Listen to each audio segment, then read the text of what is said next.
Hello दोस्तों, आज हम लेके आए हैं जीएसटी का सेकेंड पार्ट।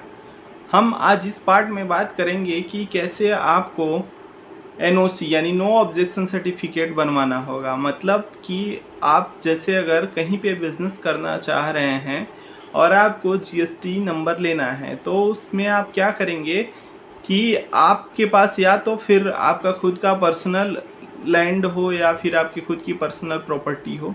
अगर है तो आप डायरेक्टली जो है बिजली का बिल या फिर कोई भी इस तरीके का एड्रेस प्रूफ, पानी का बिल वगैरह लगा के जीएसटी के लिए आवेदन कर सकते हैं। लेकिन अगर यह आपके पास नहीं है तो आपको एक कंसाइनमेंट लेटर या फिर अगर हम कह लें नो एग्रीमेंट सर्टिफिकेट बनवाना पड़ता है। यह जैसे मान लीजिए कि अगर आप का जो बिजनेस प्लेस है वह आपके पिताजी के नाम से या आपके घर के किसी भी मेंबर के नाम से है, तो आप उसका राजीनामा या फिर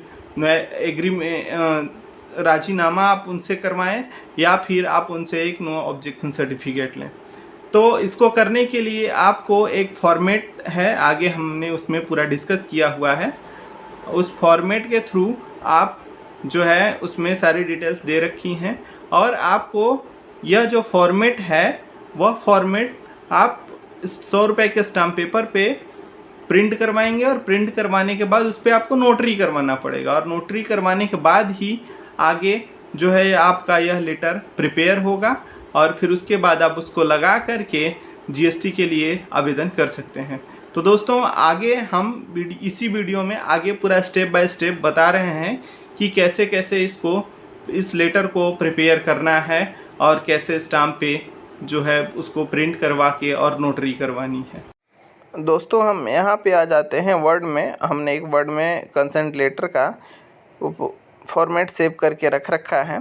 तो अभी यहाँ से हम ओपन करते हैं और हमारे सामने यह लेटर का जो कंसेंट लेटर है इसका फॉर्मेट आ गया है।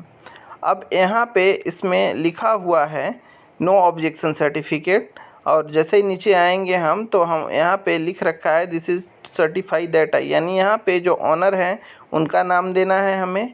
फिर इसके बाद यहाँ पे हम आएंगे आगे तो यहाँ पे एड्रेस यानी जो बिज़नेस प्लेस है उस बिज़नेस प्लेस का एड्रेस देंगे और फिर प्रोपराइटर का नाम देंगे। नीचे यहाँ पे हम प्रोपराइटर का नाम लिखेंगे यानी जो बिज़नेस स्टार्ट कर रहे हैं, और फिर इसके बाद हम नीचे आएंगे यहाँ पे जो ऑनर हैं उनका नाम लिखेंगे और सिग्नेचर वगैरह करवा के हम इसको प्रिपेयर कर सकते हैं।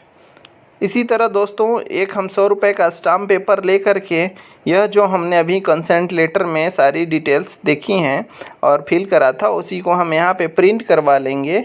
और प्रिंट करवाने के बाद उसी तरह यहाँ पे हम लैंडलॉर्ड का नाम लिखेंगे यानी जो प्रोप्राइटर जो ऑनर है उनका, फिर प्रोप्राइटर का नाम यहाँ लिख देंगे, यहाँ एड्रेस लिखेंगे और यहाँ एड्रेस लिखने के बाद प्रोप्राइटर का नाम लिखेंगे।